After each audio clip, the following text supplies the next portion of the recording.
Continuamos con esta primera edición de Radio Análisis, 8 de la mañana, 12 minutos. Revisamos algunas informaciones también en el ámbito internacional. El presidente estadounidense Donald Trump amenazó ayer lunes por la noche con imponer aranceles del 200% a los vinos y champañas franceses, una medida que según él tiene como objetivo convencer a su homólogo francés, Emmanuel Macron, de unirse al, comillas, Consejo de Paz que él mismo inició. Preguntado por periodistas en Washington sobre la negativa de Emmanuel Macron a unirse a este Consejo de Paz, Donald Trump respondió: dijo eso, bueno, nadie le quiere porque pronto se quedará sin mandato. Voy a imponer aranceles del 200%, pero él se unirá. Es parte de lo que manifestaba en este caso el líder norteamericano. Francia, miembro permanente del Consejo de Seguridad de la ONU, dijo que no tenía intención de dar un seguimiento favorable por el momento a la propuesta de unirse a este Consejo de Paz. Esta iniciativa plantea grandes cuestiones, en particular en lo que respecta al respeto a los principios y la estructura de las Naciones Unidas, que de ninguna manera pueden ser cuestionadas, dijo el equipo, en este caso del gobierno francés. Parte de algunas reacciones, amenazas que algunos han calificado por parte de Donald Trump sobre aranceles, chantaje, también se le ha dicho desde el gobierno francés, en distintos conflictos que están en desarrollo alrededor del mundo y en el que el presidente norteamericano ha dicho busca ser mediador o no. Bueno, hay varios artículos, estaba revisando también acá nuestro medio Radio Francia Internacional, porque se cumple un año de presidencia, en este caso de Donald Trump, su segundo mandato. Trump y el poder sin frenos, un año de presidencia que reordenó el mundo. Si su primer mandato gobernó en medio de un caos permanente, en este segundo periodo, que cumple su primer año este martes, el rasgo dominante ha sido otro: una voluntad explícita de dejar huella a golpe de decretos, confrontaciones diplomáticas y una política exterior agresiva. El presidente ha desafiado los equilibrios institucionales al interior de Estados Unidos y ha sacudido el tablero internacional. Es parte de este artículo con más desarrollo en este primer aniversario del segundo mandato de Donald Trump en Estados Unidos, y que puede revisar también en la versión en español en rfi.fr.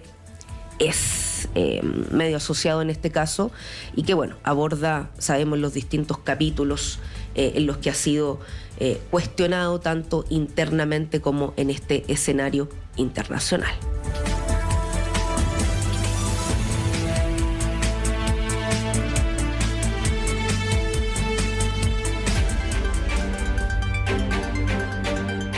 El Departamento de Prensa de Radio Universidad de Chile trabaja para mantenerlo informado. Radio Análisis, una transmisión conjunta de las radios que piensan.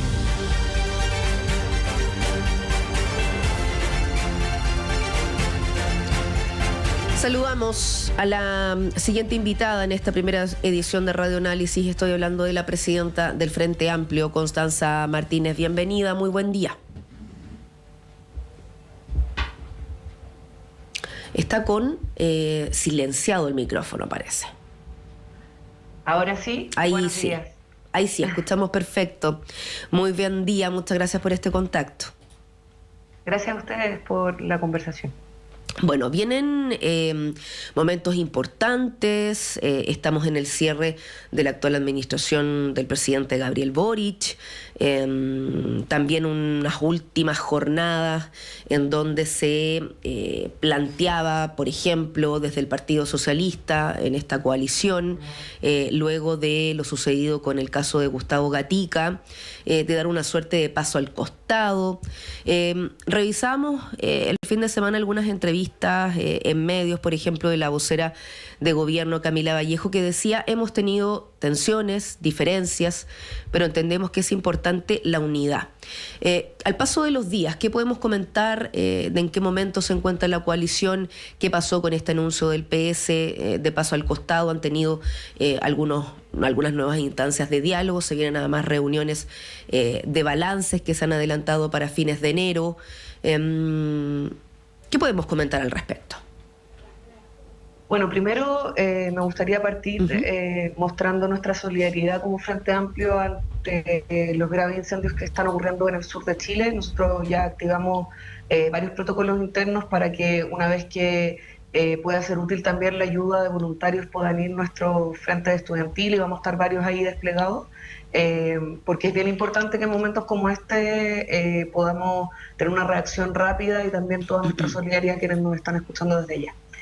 Ahora, sobre la pregunta, para nosotros es bien importante la unidad, no en términos simplemente cosméticos o morales, sino porque recién nos contabas la cantidad de declaraciones y también de amenazas que está suponiendo el gobierno, por ejemplo, de Donald Trump para el resto de la región.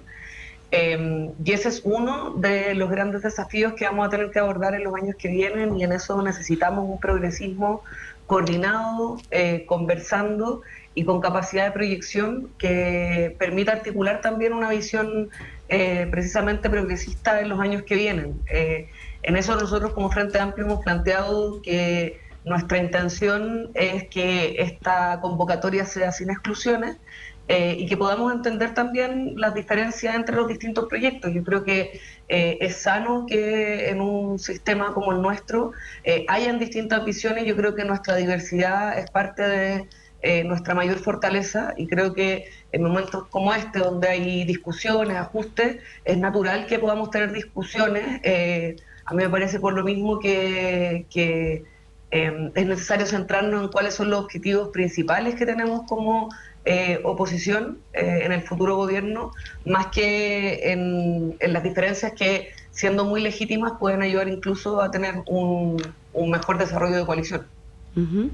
Se vienen algunas instancias, se hablaba de este cónclave oficialista para el día 23, bueno, si ahí hay una ratificación, sabemos también que estamos en este contexto de emergencia, pero más allá de la fecha, se planteaban estas instancias de reflexión, también con los resultados de las pasadas elecciones. Desde el Frente Amplio, ¿cuáles son los puntos claves que se quieren poner sobre la mesa ante estas reflexiones, ante, por un lado, una suerte de balance ya en este cierre de la administración y los desafíos que se vienen considerando el rol opositor desde el próximo 11 de marzo? Precisamente para nosotros es muy relevante poder tener una visión común respecto del balance de este gobierno. Nosotros hemos planteado que, primero, en términos de lo que se logró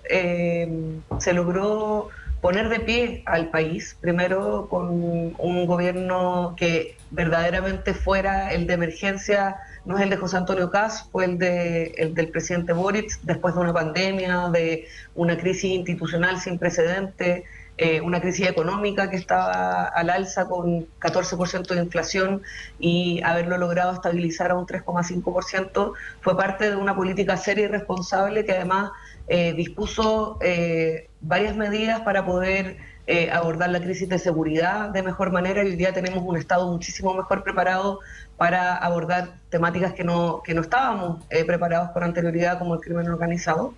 Pero también es un gobierno que sienta las bases de ciertas transformaciones profundas que yo creo que precisamente por la dificultad que hubo para poder avanzar en alguna de ellas y su aplicación temporal, creo que van a empezar a mostrar sus frutos ahora. Acaba de salir la reforma que establece el Sistema Nacional de Cuidados como un cuarto pilar de seguridad social. Vamos a tener un Estado más fuerte después del acuerdo del litio, que va a permitir cambiar también la correlación de fuerzas de poder para futuras discusiones sobre nuestros recursos naturales estratégicos, y también una agenda muy robusta en materia de redistribución y también de igualdad de los trabajadores. Creo que ahí la agenda de reforma de pensiones, también las 40 horas, significan también un nuevo piso desde el cual se puede conversar y que creo que requiere una mirada común de cuáles son esas cosas que son valoradas por todos los partidos. Es probable que los otros partidos tengan distintas visiones sobre eso. Y creo que también tener un espacio de autocrítica fraterna es algo que creo que es necesario. Hace unas semanas se hablaba de hacer una autocrítica descarnada y creo que nosotros también nos hemos tomado bien en serio esa tarea como Frente Amplio para que, sin ser autoflagelantes, podamos tener una conclusión respecto a qué cosas faltaron. Yo creo que ahí hubo una falta importante a ratos de diálogo con la sociedad. Creo que tuvimos un gobierno muy sobredeterminado por haber perdido la posibilidad de tener una reforma tributaria que permitiera tener mayor holgura para avanzar en ciertos cambios más estructurales, y creo que también el haber tenido un gobierno con la cantidad de definiciones que tuvo el gobierno, particularmente la constituyente, que de alguna forma retrasó el inicio del gobierno, yo creo que es algo que también sobredeterminó de gran manera nuestro gobierno. El presidente electo, José Antonio Kast, va a tener 2 años y medio sin ninguna elección, y el presidente Boric tuvo elecciones, casi 2 elecciones todos los años.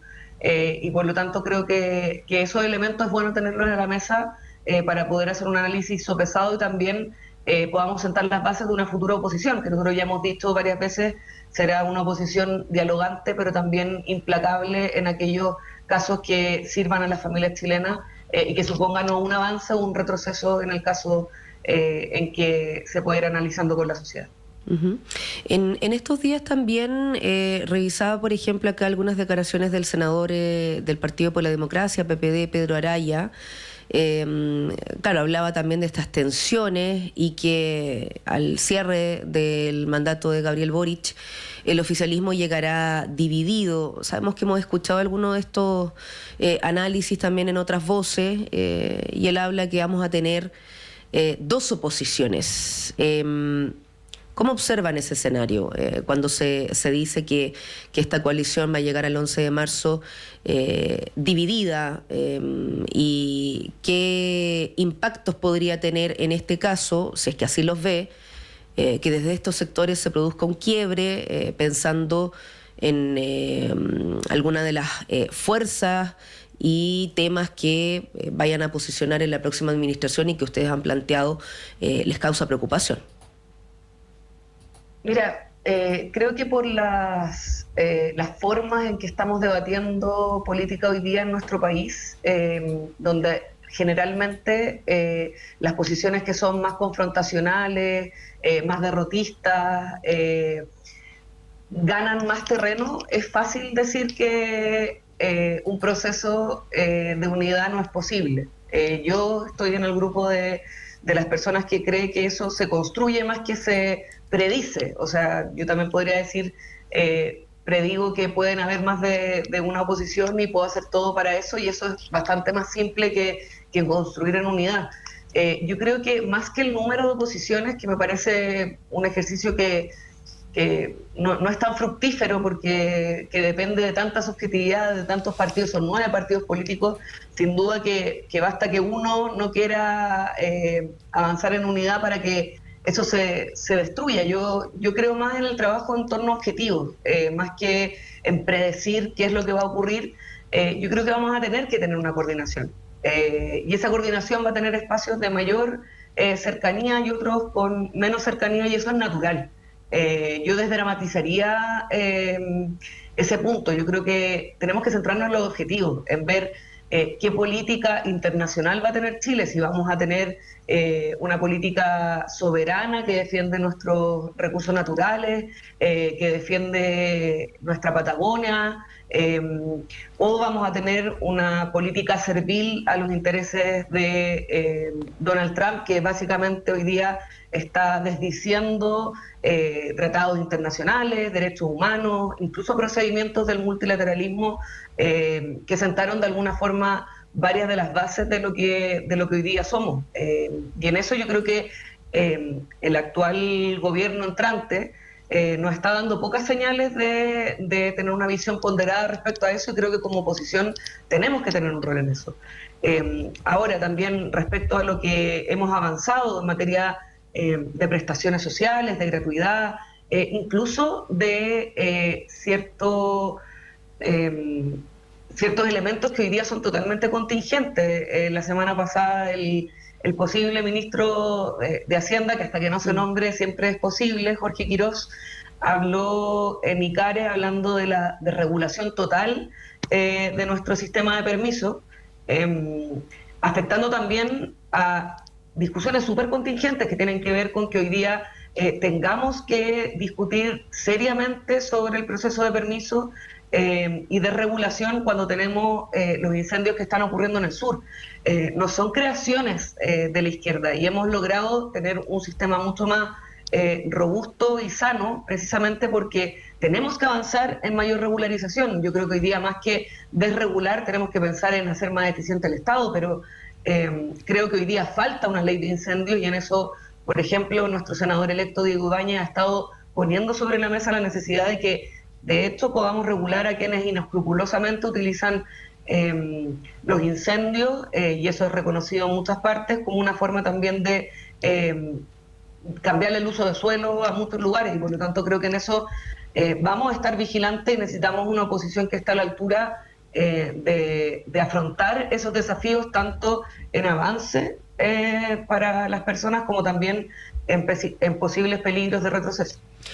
Nos quedan algunos minutos, pero quería plantear también la consulta, ya que citábamos a la cartera de Hacienda, ¿cierto?, del nombre que ha sido posicionado por parte de el equipo, el entorno y el propio presidente electo José Antonio Kast. Hoy se conoce el gabinete, más allá de la ratificación de algunos nombres, lo que ha circulado en prensa o algunos otros que ya han participado de reuniones de coordinación con José Antonio Kast.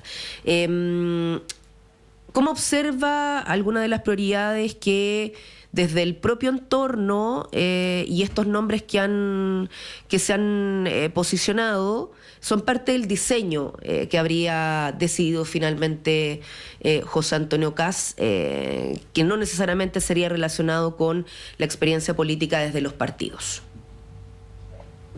O sea, yo creo que muestra varias cosas. La primera es que José Antonio Kast va a iniciar el gobierno con una coalición todavía muy débil.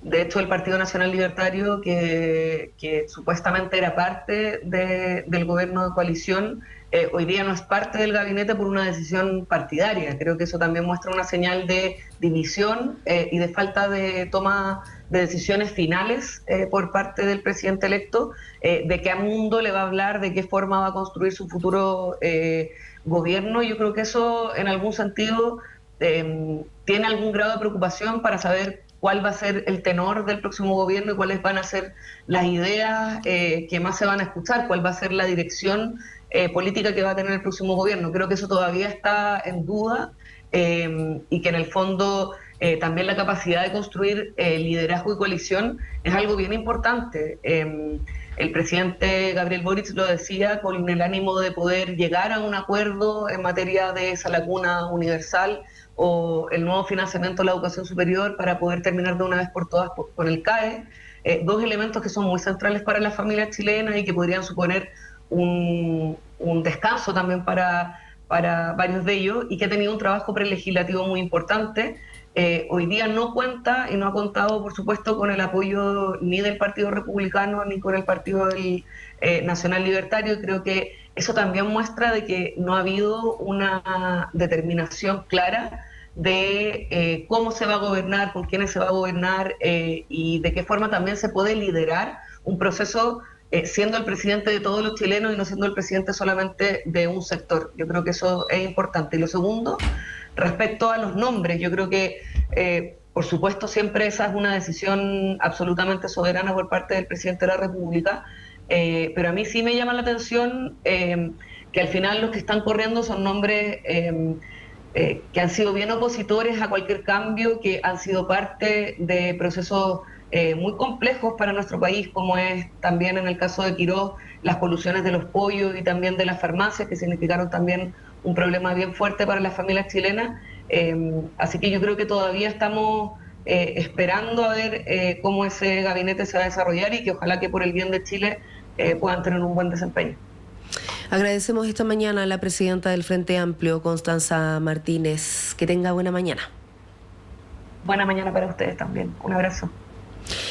Y vamos a una nueva pausa en esta primera edición de Radio Análisis y tomando parte de alguna de las consultas. Tania me conversaba acá en interno a través de YouTube, por ejemplo, del tema que revisábamos previamente de este llamado chat gris. Bueno, lo primero, usted puede ingresar a radio.chile.cl. Si no encuentra las notas en las portadas, hay un buscador donde puede escribir una palabra clave, que en este caso puede ser este mismo concepto. Desde ahí hay enlaces, y si no, a través de la página psicomédica.cl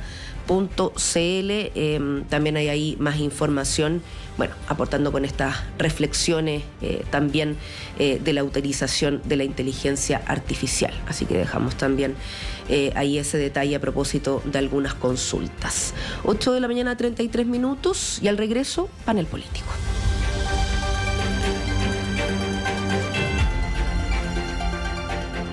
La clase de marketing digital de hoy tendrá por tema identidad en Internet. Cómo agregarle valor a tus contenidos en redes sociales. Yes. ¿Sabían ustedes que sus perfiles en redes sociales no son suyos? Ah, no.